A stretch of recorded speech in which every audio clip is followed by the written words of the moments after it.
I often hold on to things when I feel comfortable. I had been in the position I was in for 5 or 6 years. I knew my job and my role, but having an opportunity like this allowed me to consider myself in new roles and new spaces and to feel like if I didn't make a decision to do something different, something good can come out of it. Good morning. Welcome, everyone. Thank you so much for your patience to those who waited to come in for this session.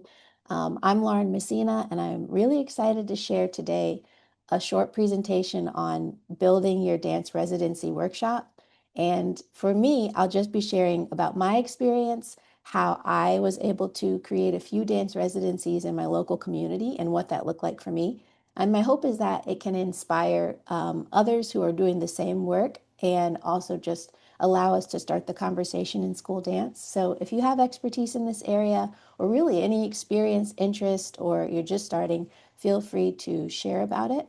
If you're watching this replay somewhere else and you're just seeing me here talking today, please feel free to drop something in the comments as well. And yeah, I'll go ahead and get started. The first thing I'm going to talk about today is my first experience of applying for something like this. I had started out doing a lot of different applications after undergrad and grad school for dance. I studied and received both BFAs and MFAs in dance and studied many different types of dance and teaching. But during my time living in New York City in 2011 or 12, I was studying at the Ailey School and looking for additional opportunities to share my choreography as someone who is new to sharing their choreography. So I just started looking on, I can't even remember, I think it was dancenyc.org, looking at different opportunities people had to share their work, whether they were free or paid. I found lots of fun things and was able to share short pieces in different festivals, but that had been my experience of presenting my work.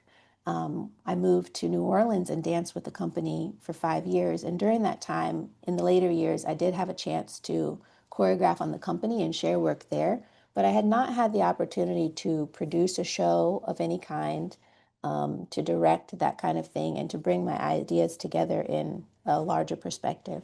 So this gave me a chance to do that. I'm going to share my screen and we'll just talk a little bit about this first experience with the dance residency at the Center for the CAC in New Orleans. And this residency was a performing arts residency. I was one of 4 participants, and the other participants were performing artists. One, I think, did singing. I think one was a drag and burlesque artist, and the other one might have also been a singer. There wasn't anyone else that was specifically doing movement, and everyone else worked on their own, with their own materials. So they worked, their performance was just themselves. They might have had collaborators, but I was the only one who was using the resources I had from the residency to also work with other people as a choreographer on a cast of dancers. So we'll talk a little bit about finding and applying for and making the most out of your experience if you are just starting. In this workshop, if you're interested in finding new ways to engage with individuals and organizations in your community around you, to cultivate your artistic practice, and to really just find ways to partner with people you might already have connections with, and to let the community experience your work in a new way, I think that building a dance residency is a great way to do that. I think it's a great way to showcase your work, to potentially make connections that might serve your career later. And a lot of these things, these skills that what I was able to learn have served me as I've done other residencies here in the community, and also just seeing myself as an artist first, but also learning how these skills as an artist can move into other areas as an entrepreneur, as a business owner, as a leader in my community. And my hope is that if you're one that hasn't already seen yourself that way or experienced your skills in that way, that this might inspire you to try something like this. In this first session, again, I'll be talking about my experience at the Contemporary Arts Center of New Orleans and sharing a little bit of information about the call for application, the interview process, what I created, and then what it led to next. And I hope to talk about future residencies I think they've so far all been a little bit different. And I'm now in a season where I'm learning the skills to pitch residencies in places that don't already have this application set in place. They don't already have performing artists that they're bringing in. And I was talking to someone yesterday, and we were just talking about how there are so many different businesses, so many different historic sites. I love museums and just unique, site specific, outdoor for me, but even indoor venues that are looking for ways to entertain their audience base. They're looking for ways to diversify their audience. And I think having someone come to them with an opportunity to share art, usually most people are like, yeah, we want this. How do we make this happen? Um, they just might not know that it's a possibility. So with the CAC, it is a multidisciplinary contemporary art museum in New Orleans, and I was accepted to a team of 4 residents. I saw this application. Um, I think I share an example in here of an application from the previous year or a call for artists. I was on the newsletter, and I just happened to see that they were looking for artists in residence. And the previous year had been virtual performances because of COVID. Even in 2021, I think it was, they had had virtual performances. So I actually had a friend who participated in the program the year before that, but I didn't hear much about the performance because it was just on Zoom, and I think it was just recorded after that. I didn't really know much about the project. So when I came into this program, the curator of the museum was also new to the position. And that opportunity let a lot of energy come in, having someone who was new to their position there. They were very open-minded, very flexible about what we could create in this residency. If you're interested in learning more about the specifics of the terms of this residency or the future ones that I'll share in this series, we can talk about that as well in the future. But the thing that I want to highlight the most is the space that was there. It was really just a container, calling in resident artists for this specific one. And they allowed a stipend for the individual. It was maybe a 2 month period, and you could create really whatever you wanted to create with that space, whatever exchange you wanted between your time and what they provided you with the stipend. And I learned later in different residencies that I've had how important it is to factor in our expenses as an artist and what we're building and what we're doing, and the expenses of what we are making. But I learned a lot about the value of my own time and have been able to, when I come into these conversations about a residency, also have in mind about what it really takes to build the type of art that they're looking for. Looking back on this experience, this performance in itself won an award, a local award here called the Gambit Award for Outstanding Choreography. It also brought a lot of new people to the venue that I hadn't heard being in that space before. There are a lot of people that go there to see the art exhibitions when they come in, but it also brought new members that come in for dance performances.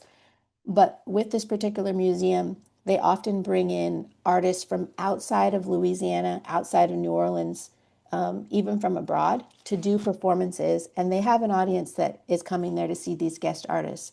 But what was unique about this with these 4 performing artists, myself included, was that it brought in people who were really connected to us and who came to see us, who were from a tighter space within the community.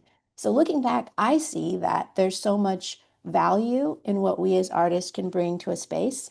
Um, and I see this as a stepping stone, as my way in. Um, and I look forward to building more of these types of things into my practice. The call for artists was very simple.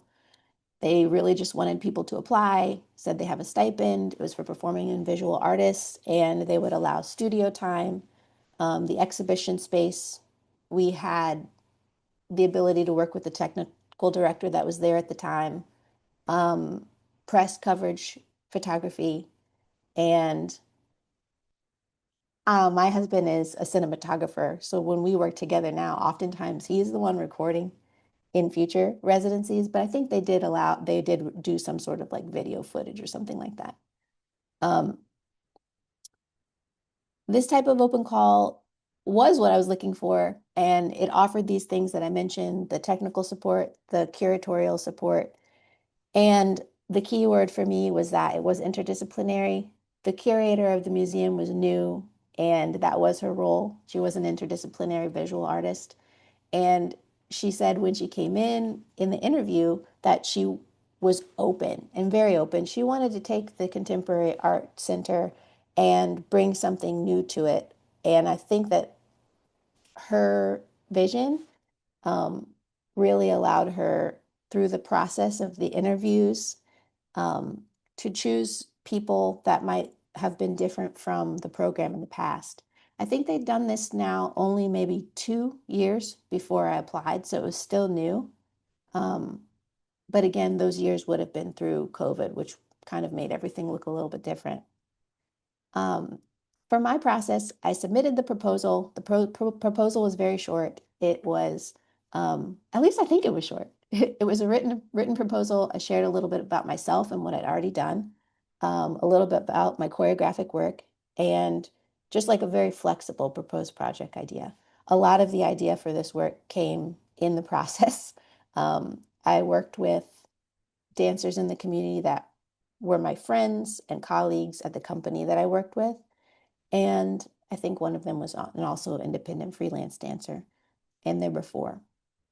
Um, and I used this time to really be able to collaborate and come in kind of just fresh and open to the space itself. And a lot of the work was created based on what we saw in the exhibits, the use of the rotunda, and then our dance progressed from upstairs to downstairs and ended in a proscenium stage or I think it's the Black Box Theater, where people were able to sit and watch the second half of the show. After the proposal, they invited us to an interview round, and one of my most beautiful memories of the interview round was that it was over Zoom and it was just with, I think, the technical director and the new curator and maybe one other staff member. But I had our daughter who was new. She was a fresh baby, like maybe I feel like between 1 and 2, but probably closer to 1. And I was very nervous about this type of interview because this was my first time doing it for this type of project. I'd been to auditions for dance companies. I'd been to interviews for jobs, but it felt a little bit more personal for me. And on that day, she happened to be home, and I can't remember if it was something about the time, Andre not being available. It ended up being me and her, and I was thinking, oh, wow, this is not going to go well. I just really didn't know what it was going to be like because she was just a baby. We're just sitting there and on Zoom. But thankfully, she really did, looking back, show like her own personality. And she just, I don't know, she cried, she made a bunch of noise, she did all of the things. But the people in the interview were very like flexible and how I would approach it as well. It's like we're all humans, we're showing up as ourselves. Sometimes we can do that in a way where it's just like, yes, it's me, I'm here, it's silent, sterile. And sometimes it's where I'm showing up as my whole human self with my kid on the side of me. And I love that the people were able to make space for that. And that allowed me to know, like, oh, okay, this process as well, they might also make space for things happen. And after the interview, they let us know that they would reach out to us soon. They actually had more people apply to the position than they expected. And I had to wait a little bit longer to find out what the process was there. Looking back, and I saw some of the conversation that I had with the people, and I was able to just take note that in the process, I also learned the beauty of being able to respond and just wait, and also to be in a place of gratitude if you're able to, in a place of wishing the best for them no matter what the selection process is. And I think that can go a long way as we're building these relationships with creators. This piece that we created was called Louisiana Flood Stories 1927. And the residency went about 8 weeks. I think it was 6 to 8 weeks through the choreography. We went from studio development to live performance. And it was a chance for me to leverage collaboration with the artists, with friends of mine who are photographers, as I mentioned, with my husband as a videographer. And everyone came in with really open minds to the journey. And they were all so supportive of me in this season of life, which felt very special. The team at the museum gave so much freedom and flexibility. And this first residency, although it was short, small, I would say the resources weren't anything significant. But it was significant to what I was able to create. And so I would encourage you, if you're looking for a chance to build a residency for yourself based on your own work, it's wonderful to be able to see what we've already created, to kind of take catalog of that and to use this as a chance to either create something new or return to old work. I felt really inspired by the space and the people, and also by the story of the Great Flood of 1927. I started reading a book on that, which led me to study some of the music of the time, and then also to think about the pathway of that flood and how it connected where I'm from in Illinois down south to where I now live in Louisiana. Um, Creating this project also allowed me to do a little bit of research that made me feel even more connected to the community as someone who wasn't born here. New Orleans has a rich heritage of pride for those who have been who have were born here and those who have lived here their whole life. Um, Respect for people who are transplants, but I also think that there's just a dynamic that's a little bit different here of people being connected to the history, to the land, and I think that's really special. And doing this project, being about flooding and about Louisiana and also about New Orleans, allowed me to connect in a deeper way. I also didn't really realize my own heritage here. One of my grandfathers is from here, but I hadn't looked into to that very much. So it just gave me a little deeper connection that has kind of been a thread within my work. These are some photos from the piece itself. We just created what we could with what we had. They had several props that were actually downstairs in the basement of the museum, and we just took a look around and found what we could use that was there. Things like shovels and pails and the sandbags that were there. They had a giant clock that they hadn't used in years, things from exhibits that people had left behind. And they said that we were able to incorporate those into the work, which I thought was really neat. Um, I will at some point show some performance highlights I'll play, but I'm going to skip forward just a little bit to talk about what this residency made possible for me, which I think in building these residencies, this is just my experience. I think we can talk about the how to, but for everybody, it will be very different. If you've already done this before, please, I encourage you to share your knowledge as well, whether that's in the chat or in the community and school dance or elsewhere. There's people who are looking for stepping stones to move to a new season in their career in dance or just look at their previous history in dance differently. And I think having some sort of opportunity where you can direct, where you can produce, where you can learn these different skills gives people confidence. At least it did for me. It gave me a lot of confidence to say, okay, I can come into a space, I can look around and see what's here, and I can offer my own artistic practice, and it's really valuable for people. And it allowed me to see that. This residency for me opened doors to being able to see different applications that I would have looked at in the past. I applied for a lot. So from that time in New Orleans, I applied for that time in New York City, I applied for so many different projects um, to present my work in festivals. And then coming into New Orleans, I had spent a lot of time just going day to day and dancing with the company.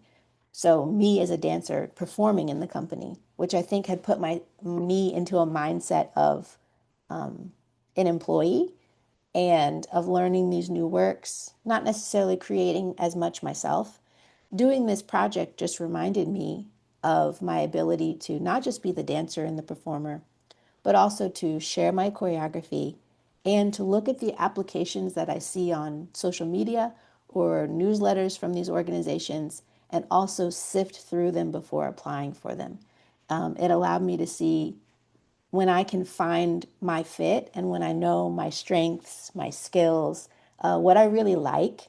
So I encourage a lot of dancers who ask, really just finding what we're most interested in and what we want to do.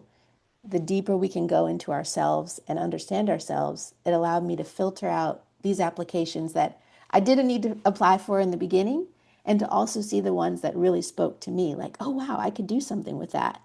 And even now, I look at a few things that have come through and I'm able to look at them and say, what is the time commitment here? Is this something I can contribute to? What is the exchange? What am I getting out of this and what am I giving to it? And this was really the stepping stone to be able to do that. It led to future workshops, to some press coverage, and to the local award here. I think I can link to this as well. Yeah, and so this is just a little write-up they did about the project. It was fun to be able to interview, and also just for the dancers in the community, I feel like to be seen in a different way. Many of them have such beautiful performance careers and choreographic careers as well, but we had a chance to just walk into the studio together and really play. And we had people that kind of came out of the woodwork to support us as well. A friend that I wasn't even very close with came in and said, hey, can I document your dance? And she came in and recorded, and I now have an extra like 30 minutes of footage. And we are not even really that close. I don't really know this person. But she was looking for a chance to, oh no, how do I get back there? She was looking for a chance to work out with her new camera, I think. And there were many moments like that where I just look back and I see people just came and they said, this was really cool what you're doing here. How can I be a part of it?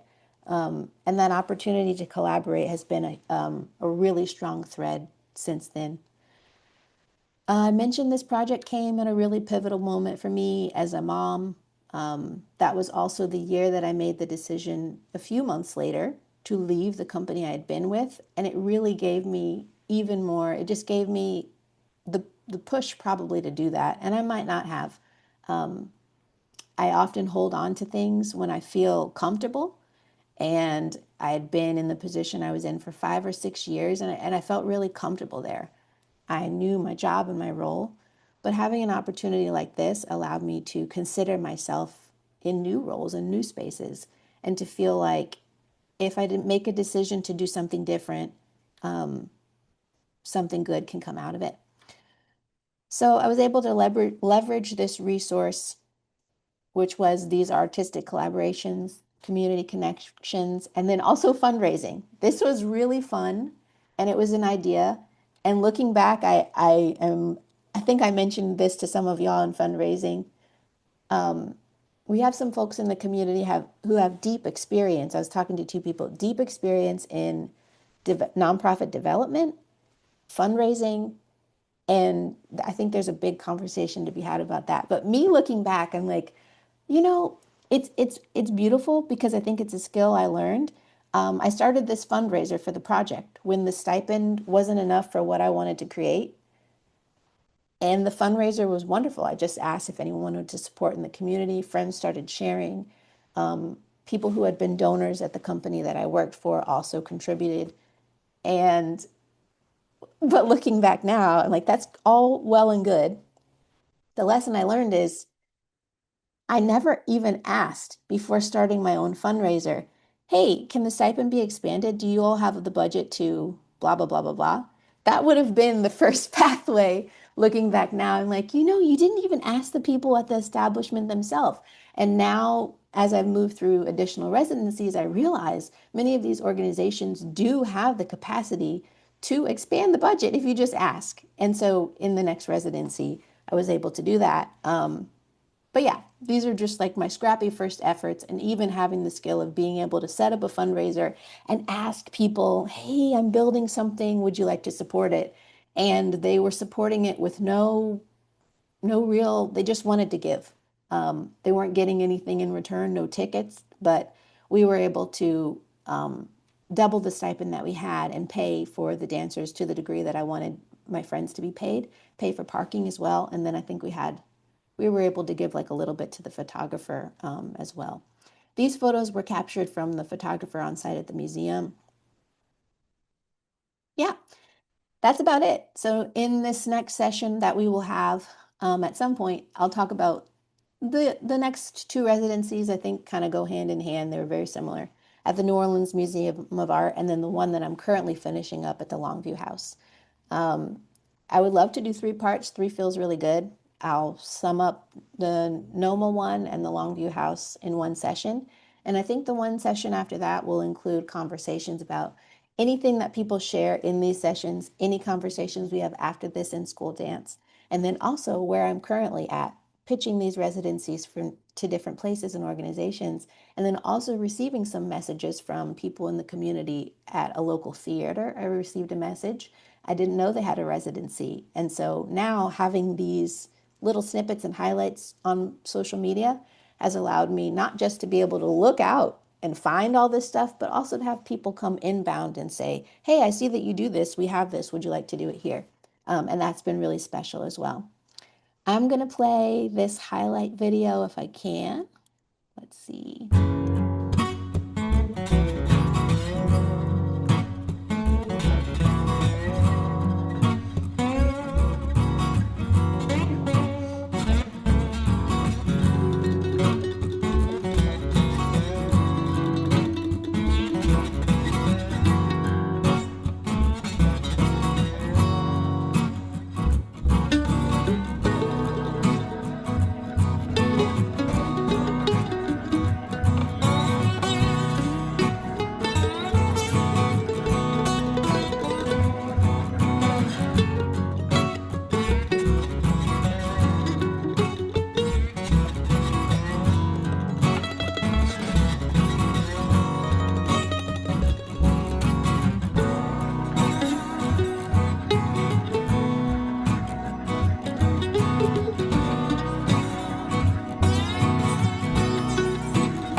How do I get out of here? Okay, I'll stop sharing. Oh, all these tabs. All right. That is all I have to share today. If anyone has any questions, you can feel free to drop it in the chat, or we can just continue the conversation in school dance. Thank you all so much for attending this session. I really appreciate it.